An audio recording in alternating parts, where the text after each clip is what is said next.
this week's Xenith Team Spotlight, we're going to feature the Mercer County Titans out of Mercer County, Kentucky. And today we're going to be joined by Coach Dave Buchanan. He's been the head coach at Mercer County since 2015. Thanks, Coach. Thanks for jumping on board with us. We really appreciate you. And by the way, your shirt looks really nice. Well, Xenith's been awful good to me, and it's been awful good to our football program. And it's been a big difference maker for us. So we're very proud of our connection. We're very proud to be the first Xenith Elite football program in the country. And we love Xenith around here, and it's been great for our kids. That's good. That's good. We appreciate those kind words. And, first of all, congratulations on a great season so far. At the beginning, looking at you guys stumbled out with your first game, but then you've been on a roll since 7-1 with one game in the regular season left before you hit the playoffs. And, that's, congratulations on that great start. Well, our kids have done well. And as you said, we didn't start the year well at all. We played a really good Boyle County team, and I'll give them a lot of credit for why it wasn't a good start. But our kids came back. We defeated two top 10 teams in consecutive weeks to sort of get going. And with everything that COVID and 2020 has brought, I'm just really proud of our kids and our coaches and really the entire community in pulling off our season and the success we've been able to have. Yeah, that's great. We're going to, you brought up the whole COVID stuff. We're going to jump into that a little bit later on in this discussion here. But, I just want to get started by just, asking you, what does coaching football at Mercer County mean to you, and what does it mean to the community? Well, for me specifically, my dad coached here. He came here in 1974.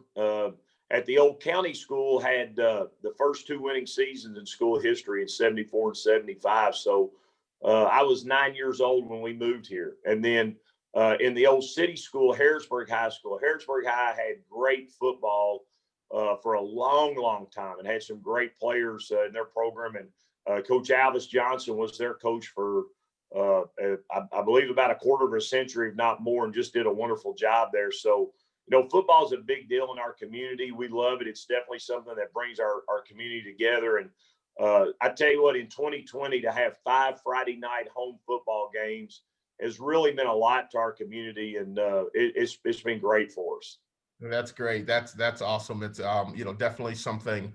High school football, it's unlike any other thing. It's something that the community, like you hinted to, can rally around these kids, and these kids are going to have great memories going forward with their lives. Coach, coaching football, what does it mean to you personally? Why did you get into the game of coaching?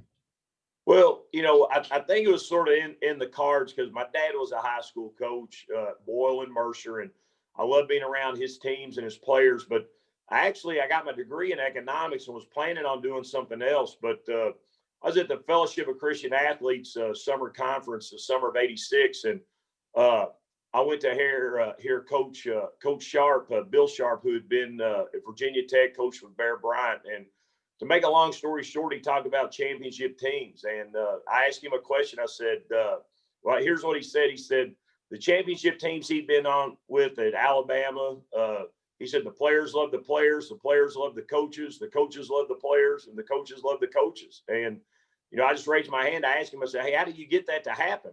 And he said, you love your players first.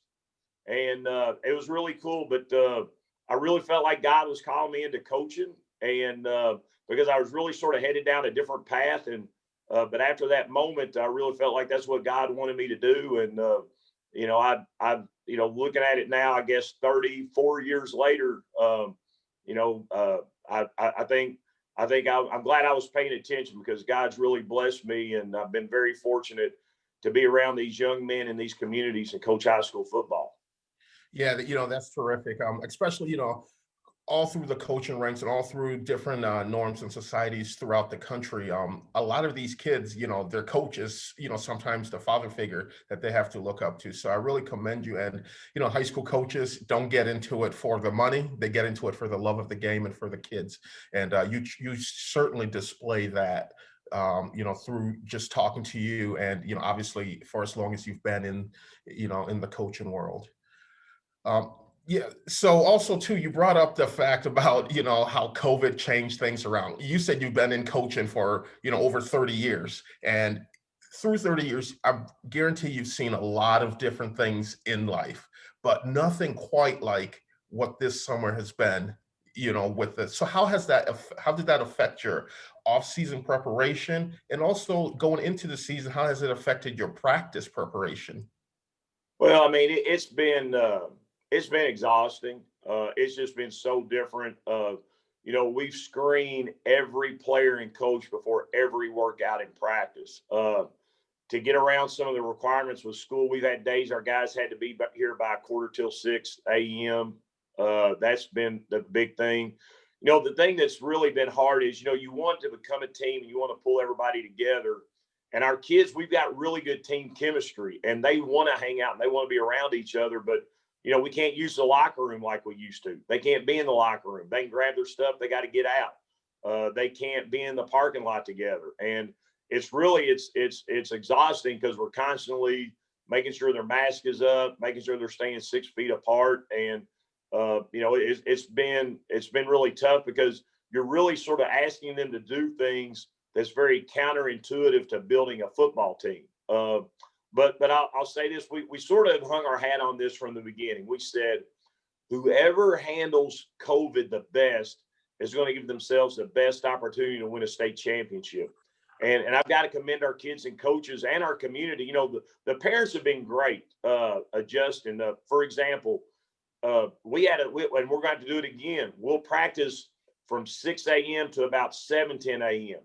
Then the parents have got to get their kids, get them home, get a shower, and get them back to school by 8 because we can't use the locker room. And it's just really taken the entire community to pull this thing off. But our kids, our community, our families, our coaches, our school administration, everybody's pulled together because we want our kids to have this opportunity. And I would add this: I think it's really important to our community. When we look back on 2020, we're going to tell a lot of stories that are not going to be fun to tell. I mean, it's been hard. But one thing about it, what our kids have done is when they talk about the 2020 Mercer County Titan football team, people are going to smile. They're going to be happy and they're going to have great memories from this football team. And I really can't put into words how thankful I am for that. And just very happy for my hometown and community that during what's been it's been the toughest year I've seen since 1968. It may have passed up 1968. Just really thankful that our community has had such a wonderful experience with high school football and Friday Night Lights, and then we had 5 home games. And going into the playoffs, we should have more because our kids have had a really good year.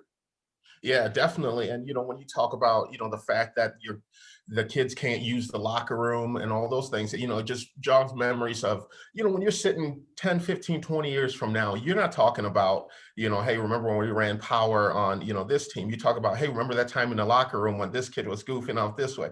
Those are the stories that you talk about, those locker room stories. And so, like you said, you're absolutely right. This is a unique year. And, and I'm glad that you and the community have come together to put this in perspective for the kids that 20 years down the road, when they talk about their 2020 season, they can talk about it with a smile. That's really important for those kids, and it's very it shows a lot about the community and you and your staff. Yeah, so jumping into this season a little bit more now, you guys are on a roll. You're 7-1 right now. What are some of the strengths that you've been able to rely on throughout the season to get you to the point that you're at right now? Well, I think when the season started, now the first game, we got our tails kicked pretty good, and it wasn't good. But the thing about it is, the first game really turned into sort of a reality check of where we were okay and where we weren't. And we made a lot of changes after that first game that really, really helped us. And I would say that when the season started, we were really hanging our hat on our defense. And I would also say that then from that, our running game got stronger and better. And then now I think we're a lot more complete right now. I think we're more complete as far as special teams. Our passing games continue to improve, and I think it's overall, we've gotten a lot better. But as far as the strength, also, we're very much, even though we'll line up a lot of different ways, we're really sort of an old-fashioned offense. We've only got a handful of plays, run and pass, and try to do those over and over again. And I think we try to be a very physical run team, which I think in turn makes us a more physical defense. And and then I think we've got really good kids and coaches that work hard. I think those are the things we sort of hang our hat on. Yeah, excellent. You brought up your coaches and the kids. After the first game, like we talked about, you guys came out and stumbled out the blocks, but you've rattled off 6 straight wins and pretty impressive wins at that too. So how do you handle your staff and the coach and the players? How do you keep them, level-headed as well as motivated each week when you're, everything's coming together like you just said? How do you motivate your team each week? Well, I'm not going to kid you. That's the problem here. And one of the things that's sort of I know it's sort of contrarian to say, but because we've got really good guys, we handle adversity really well here. We do. I mean, things get bad, our kids will fight you. We'll fight out of it and we'll hang in there. We struggle handling success.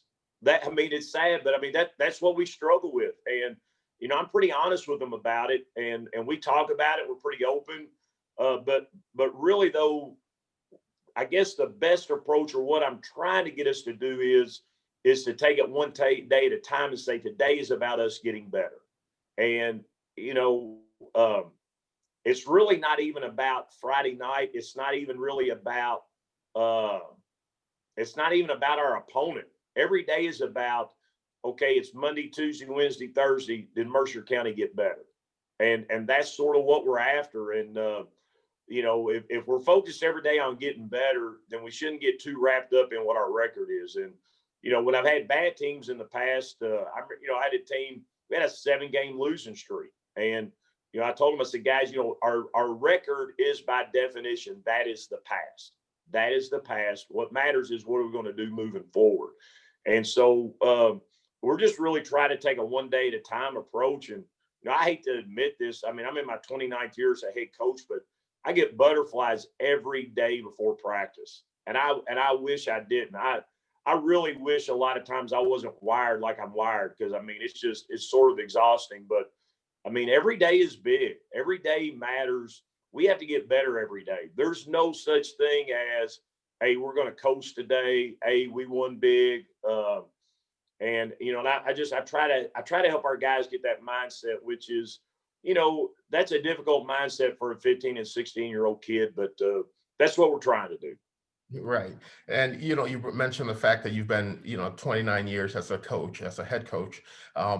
So a question is, if you could go back those 29 years, your first day, accepting that job, first day stepping out on the practice field, leading these young men, what would you tell yourself back then on your first day through everything that you know now? The one thing I would say, and I'm still working on this, and my wife says this is my biggest issue, is quit getting so torn up over the things you can't control. Because the reality is, and we don't want to admit it, there's so many things we can't control, especially in football. In high school football, it's really, you got some control over your talent level, but not a whole lot. What you got in your schools, what you got. 2020 and COVID, man, there's been so many things that I didn't have control over, and I'll be honest with you, I haven't handled them well. I've gotten pretty frustrated and aggravated, and that would be what I'd tell myself. But sadly, that's probably what I'd tell myself today is you got to quit getting so torn up about things you can't control. And because of my faith, I should handle that a lot better too, because I know where my future is, and I know who's in control of that, and that's Jesus Christ. So because of my faith, I need to be better living out my faith and trusting God with the results. But I'm not going to kid you, I still struggle with that, and probably the day before my wife puts me to, or the day before I die, I'm probably going to be the same way. I'll just just I'd love to get past that. Yeah, that's a lot for a lot of people, not just coach. We always sometimes worry about the stuff we can't control, and in that time, we're missing out on the good stuff that we do have control over. You've been doing this for a long time. I just want to know, like, who is your coaching influence? Like, who do you try to take a little from and make it into your own? Well, my dad was a high school coach, and I put him as number one. He was really he was not a warm fuzzy guy at all. Okay, but my dad was driven by what's best for his players, and he was a players coach. Now he's not what you think of as a players coach, but it was all about his players. So my dad would be number one. My old high school coach Larry French would be in there. One of my best friends and a mentor for me is Chuck Smith, who's at Boyle County High School in the University of Kentucky. We coach here together at Mercer County. And then really just being a student of the game, Mike Archer's a guy that's had an impact on our defense. Our offense, I got from Coach Grenizen when I worked for him at Paris High School. Roger Grenizen's been a mentor for me. And then Bill Walsh and Brian Billick. I really like those guys because they're very much into preparing, and it really with my difficulty struggling with lack of control, Bill Walsh and Brian Billick, they sort of give you a means to control what you can control at an extremely high level, at a very, very high level. And that's given me a lot of peace of mind. Right now we don't even have a game this week. They put the playoffs off for a week. But Sunday I came in and I worked from 12 to 4 to work on this week of practice because, there was an element of control. Okay, we don't have a game Friday, but we can be extremely well prepared this week, and we can have a great week of practice for our kids, our older guys, our younger guys. And if we'll put forth the effort and the planning, we can have a great week. And now it's going to take some effort. It's going to take some planning. We've got to think some things through. But, Bill Walsh, Brian Billick have been an influence. Bill Arnsparger, the D coordinator of the Miami Dolphins, he's an old Paris guy. I was at Paris High School for 8 years. So I could keep on going. And I don't want to bore you, but I'm a coach's son. I've grown up watching football. I eat it up. I do. I love football. And, I try to steal something from about everybody. I really do. Right. And, you brought up the point that you're a coach's son. So obviously you grew up, like you said, loving the game, watching the game. So growing up, who was your favorite football player? Well, I had a couple. This shows my age. When I was really little, I was a Bart Starr, Vince Lombardi Packer fan.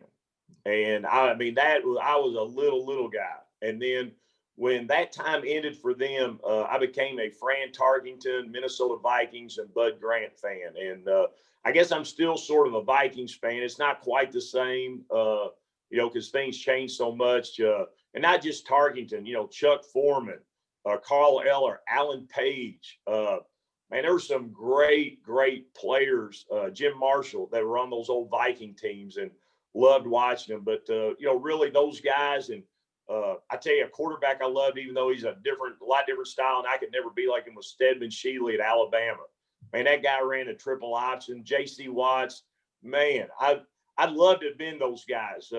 I tell you what, I was so bad and so slow, both on a couple interceptions in high school and even on running an option or a bootleg. I could see a touchdown, but I couldn't get my body there. I was just too slow.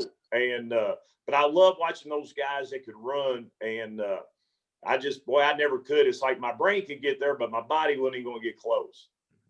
That's awesome. Well, Coach, with that, we'll let you go. I know you have a lot of things on your plate this morning. We want to thank you for taking the time, jumping on with us for a quick 10, 15 minutes and, continue to, build these boys into men and, continue to mold the future and, turn that community. We understand, this year hasn't been, practice wise and plan wise what you wanted it to be, but you guys are making the most of it and making the best of it. And obviously your record shows that. And, good luck the rest of the way. Continue to push strong through the playoffs for a state title. So 10, 15 years from now, when the boys are talking about 2020, they can say it was a tough season, but we ended up with a state title. Thank you so much, Coach, and we appreciate you joining us.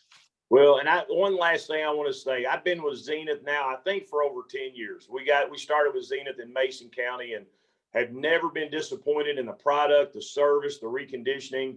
You guys do a great job. And if anybody's watching, going with Xenith for the product, the service, the reconditioning, it's a slam dunk. You guys do a great job. And we really appreciate all you do for our kids. Our kids are safer because of Xenith, and we appreciate you all. Thank you so much. Thank you, Coach. We appreciate that.